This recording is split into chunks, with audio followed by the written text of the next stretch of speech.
Hey guys, here's a small sample of End of the Week, episode 48, which you can download off NintendoPals.com or in the video description. Please enjoy. Podcast. So let's end this out on a good note. Our Birth by Sleep review. Alright. So, as I mentioned before, I love the Kingdom Hearts series.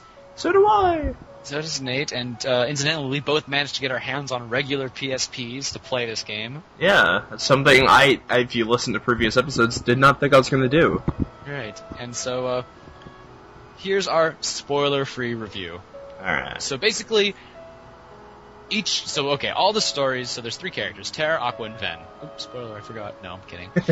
But, there's Terra, Aqua, and Ven. You have, Terra, who's more focused on strength and just old Kingdom Hearts style press X and things die style. You have, Ventus, who looks suspiciously like Roxas, and uses a backhanded Keyblade style. And he's more focused on, like, speed and combos, but I have found he's actually pretty well balanced with magic and stuff. Yeah, I used quite a bit of magic. Right. It's very easy to learn, D-links with, or to level up D-links with, I've found. Right. And Much then, so than the other two. And then you have Aqua, who Is the who's more focused on magic. And here, okay, so my first major complaint with Birth by Sleep, it's not so major, but it's just kind of the way things happened for me, was the game hints that you're supposed to start off as Terra, move on to Ventus, and then conclude it with Aqua. But that's not I did it. Oh, I did it. In fact, I was going to play it, and the way I am playing it, because I've already beaten one of the stories, is start with Aqua, because I thought she'd be the least interesting, and she was. Yeah. Move on to Ventus and go to Terra, who I think would be the most interesting. Right. And what ended up happening was Aqua is like hard mode of hard mode. Like if you picked hard mode or proud mode, then Aqua is the hardest of the three because she has low defense and like she has low defense and she doesn't get very much HP buffs. Not only that, if you haven't noticed, almost all of the worlds you go to don't have shops. You have to get the backtrack to other worlds to go and buy things. A lot of the shops are actually hidden. But yeah, a lot of the world, at least for Aqua too, a lot of the worlds don't have shops. You find them occasionally when you get to later worlds, but not that you need them particularly. For Aqua? Yeah, if you wanna give her, magic restoration abilities and things like that. Oh, HP boosts are essential because her defense is so low. Right, and so she was pretty hard to use, but this is where the writing comes in. For Kingdom Hearts fans, like big fans of it, the writing will probably not throw them all off. It'll definitely appeal to their imagination of what things will happen. Right. What if I was in insert movie here? Right.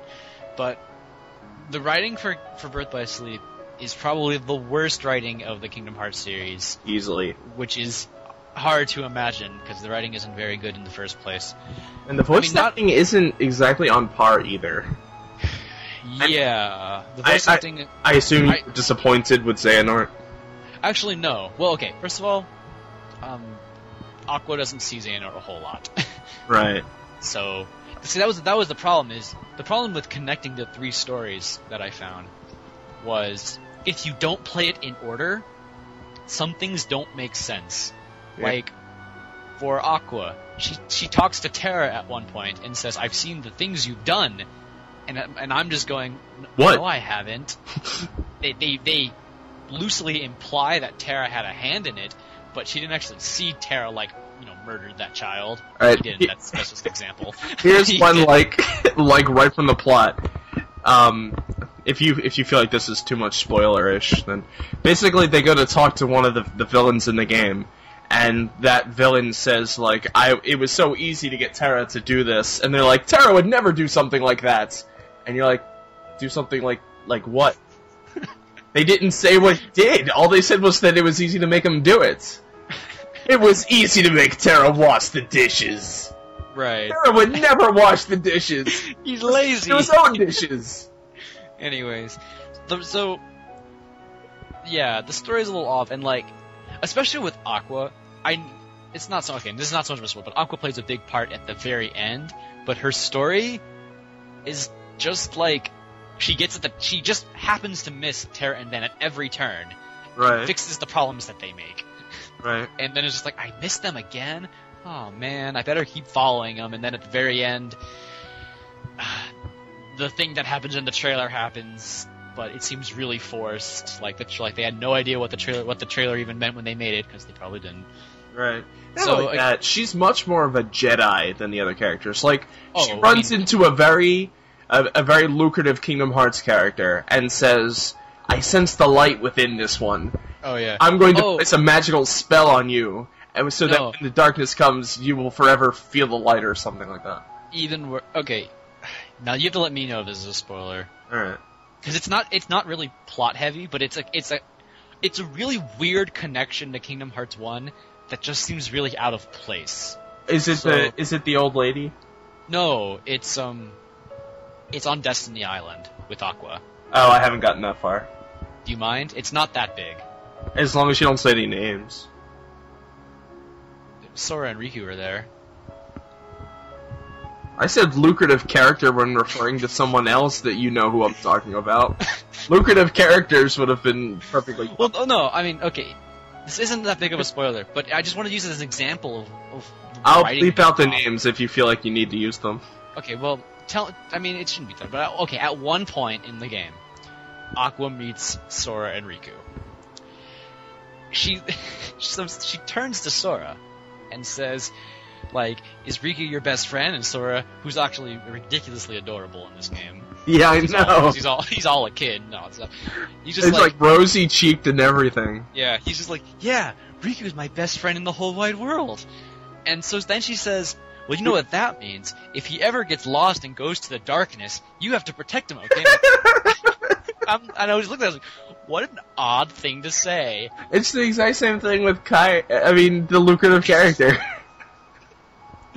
Well, I mean, it's not just like an odd thing to say. It's like, I mean, I think I'd be willing to put down on a piece of paper, just like, Riku got the idea of joining the darkness because frickin' Aqua told him to. Right.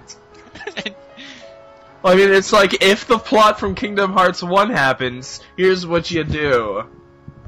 And it If you haven't played the game already, in which case this is gonna seem kind of redundant. No, it was so odd because she recognizes, and this is from Kingdom Hearts 1, so it's not a spoiler at all, but she recognizes that Riku was supposed to be the next Keyblade wielder. And so she turns to Sora and says, if he ever gets lost, go and save him. Like, why would you? I'm just still baffled. Like, why would you say that? Like, it doesn't make any sense. Anyways, so the writing is the weakest. Going back to the voice acting, Xehanort and Xehanort's Apprentice, I actually find are very good. Master Aquarius, who's Mark Hamill, by the way, is also very good. Yeah, he's Mark Hamill. I saw it in the credits. But the thing is, so far, I haven't heard a lot of speaking parts from either of them. So I gotta say, I've played all of Ven's story. Xehanort's not very good. And it's not Nimoy's fault either. it's awkward dialogue, right? It's not just awkward dialogue, it's a combination of that and awkward gestures. He's an old man who's like wriggling his fingers all the time, throwing his arms back and forth, you know? I mean, he's just like, he'll be talking and then his left arm will just start flailing all over the place. He'll be like, darkness leads to light and light leads to darkness, but darkness is light and light is darkness, you see. And his fingers are like repeating everything he's saying in hand signs. Do you want to hear more? Well, you can download the entire 1 hour and 40-minute episode on NintendoPals.com or in the video description.